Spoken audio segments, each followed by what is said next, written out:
Welcome to Let's Play Total War Shogun 2. Now this is a really big game, and like all Total War games it's really two games in one, so I'm going to have to really skip through this quickly to get it in on the time frame, so I apologise for that.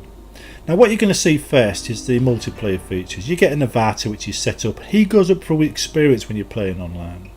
You've also got a campaign mode, and you've got the usual features you expect from multiplayer. So it's actually been pretty good. There's also a drop-in battle option where if you're playing a single player campaign, instead of playing against the AI when you attack, you can click drop-in battle and it'll go online and you can play a real human opponent if you can find one. Apparently that was introduced in Napoleon, but I didn't get Napoleon because it looked a bit shit, so I stuck with Empire. But Total War games have always been a known quantity. I mean, this is a standard Total War game with a Japanese feel to it and lots of improvements. So if you are a Total War fan, you're not going to be disappointed by this. In fact, you're going to like it because the authenticity of it, the whole Japanese feel really comes through. It's very polished in that way, and so far it hasn't crashed once either, so it's very stable as well. Very stylish game overall though, so it's pretty impressive. It's hard not to like it. Although I've played so many of these Total War games now, I'm feeling a bit bored of the same routine. But people buy Total War because they want the Total War games. And obviously when you played it a while, you do get bored of the same feel. But that's no excuse for changing it. You should, keep it the same because it works. And this just works really well. Now what you're looking at here is the single player map. The same Rome Total War theme style map that they introduced. It's been used ever since in Medieval Total War 2 and Empire. And the towns of course have got buildings in them which you can select and upgrade, which give you certain benefits to that town. You can also recruit units from that town. Also, you get like this screen, the clan leaders screen with the sons and daughters and generals, and you can assign their positions to increase their loyalty, marry them into the family, or adopt them from there. And if they ever do go rogue and you catch them there, you can get them to commit harry-carry, and that gives you honour points on your leader's character, which means you get bonuses with diplomatic relations, when you're dealing with the other clans. The sense of honour comes through in this game as well. If you play an honourable game, most of the clans will like you, but if you play a dishonourable game, most of them will hate you.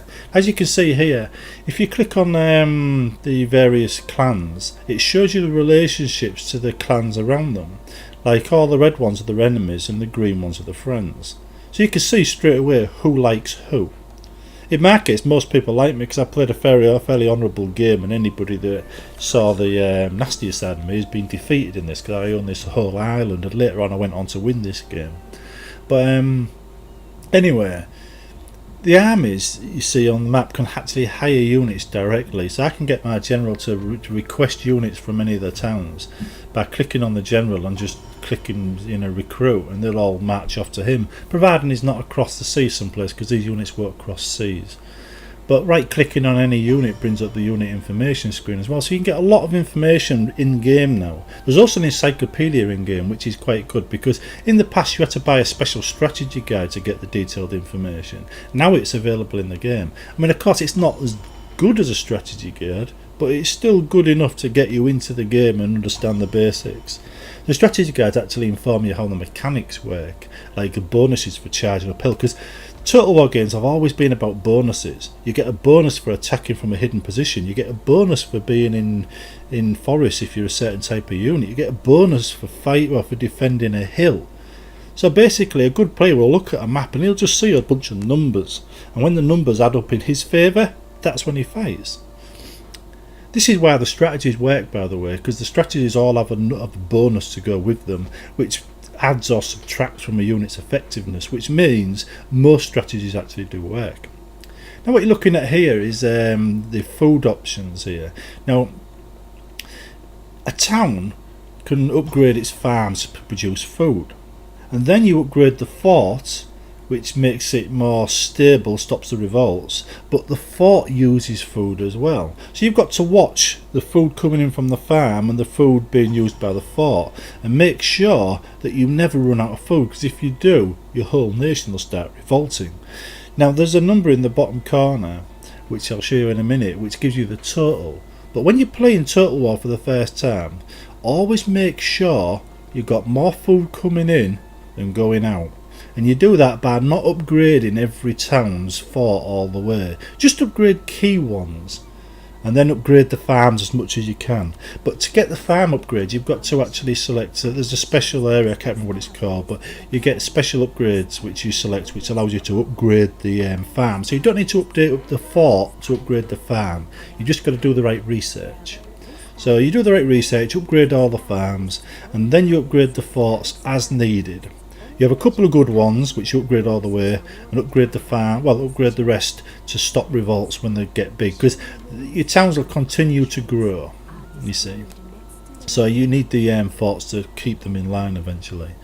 Religion's a bit of a pain as well, because in this island I'm supposed to play a Christian Japanese clan, but I decided to go Buddhist. So when I won, I didn't get any achievement for it, because this one is supposed to win as a Christian clan. I didn't know that. Anyhow, here we go. Someone's going to start a war with us here. Now I'm going to show you the sea battles and a normal battle. Now this guy is just attacked an ally of mine, so we're going to deal with him. Now you can see that one of the research has been complete, so now we're going to choose a new research item. This is where you go to research your farms, by the way. Now you can see there's lots and lots of options there. They all, have a benefit. Also, it affects your diplomatic status as well. The more you've done there, the higher the rating is with other races. Now we're going to get some men on board the ship here. We're just going to take it across the land. Now we're going to pick an easy target first, just to demonstrate auto battles, because auto battles has always sucked in previous games or Total War games. It just hasn't worked. You've always had to fight every battle yourself. But I'm pleased to say in Shogun, auto battles do result fairly. You get a good result. It usually works out exactly as it's supposed to. So you can actually play the entire game out fighting in a real battle for the first time ever. Well, first time in any Total War game I've ever played. Now in this, you see, it's a walkover. The guy doesn't stand a chance. I'm not even going to get a scratch from this battle. But there's agents in the area as well, and they're going to be roaming around sabotaging the castle for a while. So I don't want to keep this. I want to make this a vassal. So instead of capturing it, I'm going to turn over the clan and make it a vassal, because every city is a separate clan, and that clan, once conquered, becomes part of the conquering clan. So when you attack it, you can make it a vassal, and it becomes a free clan again, although under your rule. Now, as you can see, I've given it a thing. Now I'm going to try and get my men back on board the ship now and send them somewhere else. Oh no, sorry, skipped that bit. Okay, we're going to shoot a naval battle now, right? The naval battle are pretty good as well. You get a number of ship options and everything, but I'm not going to concentrate too much on the ships here. I'm just going to show you the mechanics of the battle. Now you've got various formations which you get to by clicking on the flag, and you can change it. In land battles you get the same options, but there's more formations. There's the crane and dragons and all kinds of weird and wonderful Japanese type formations. Like I said, very authentic. Now I'm just going to zoom in here once we start, and we're going to show you the end result of the battle, because obviously 15 minutes won't be enough. But this is a walkover. There's thousands of my ships on one of theirs, and that ship isn't very good to start off with. So I'm just going to get a couple of my bow boats, that's archer boats, to attack him. Now here he is, so let's go for it now. Now just notice the detail on these ships when it zooms in, because it's really, really cool. In fact, the detail throughout this game is really good. Any minute now. Here we go. There's my ships there, right? Now they're sailing towards it. Look, there goes the fire arrows. That's a research option, by the way. You've got to research that. You see? Now these boats aren't really designed for boarding action, so what the AI's just done then, it's just crashed into the ship. But this will beat it because of the firepower alone. I don't even need to try and board that ship. But you do get ships specially made for boarding. They're like gigantic fortresses on the water. See? Yeah, it's all done. Nice and quick. Anyway, that was the sea battle. Now you can see I've captured that one. A capture ship you've got to send back to your harbour to repair. Now I'm going to show you a land battle to round this let's play video off, right?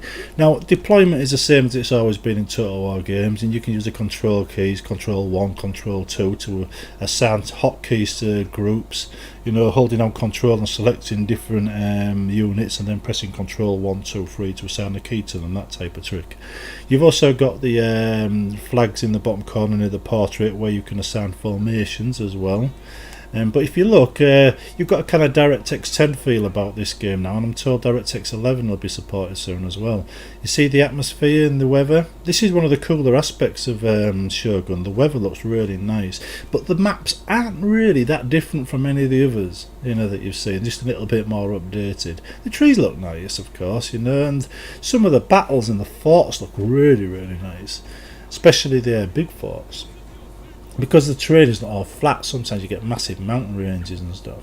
But anyway, what I'm doing here is I'm moving my men into a forest area so they're hidden, and I'm putting my anti-cavalry people and a couple of these units at charge, because there's lots and lots of units here that you can choose, but there's other units that are good at charging. I'm putting them in the open to try and attract the bulk of the forces to attack my units in the open, whilst my men in the forest chew to pieces his entire flank.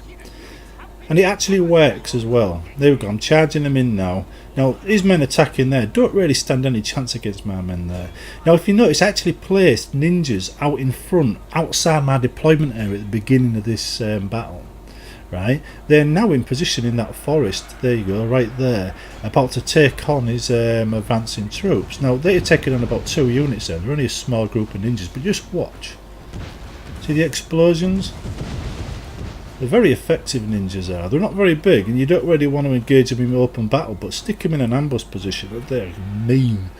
Anyway, you won't really get to zoom in to see the infantry until the very end, so I'm just going to be concentrating on the big picture here. Now here, these are bombers. They're like they're firing, they're throwing little grenade type things at the enemy. Just watch what happens. This camera shaking is the result of explosions from another unit, but just watch this. Look at that, it just tears them apart. You can actually really kick ass with them if you know how to do it, but just be warned, if you're firing them into a melee, you're going to kill your own troops as well. Now, this battle on the left is going bad, well, on the right it's going badly for me, which is what he's supposed to do. He's supposed to just keep him busy while I chewed the part of his men to pieces. Now, what I'm going to do now is I'm going to send them back into the open to help with the battle on the side here. And because I'm attacking from a forest and an elevated position, and it's a surprise attack, it's going to rout the lot. All these men are just going to end up, you know, running away, and then I win the battle, and that's the end of it. This is because of the way strategies work in the game. It's all the numbers game, basically. Now, if you look at the bodies and everything, everybody's charging around everywhere. You can see I haven't had any problems. You can see he's also got whole units running away from me. That's effects of the morale. You know, the morale penalties for being attacked from an elevated hidden position by superior troops. It all adds up.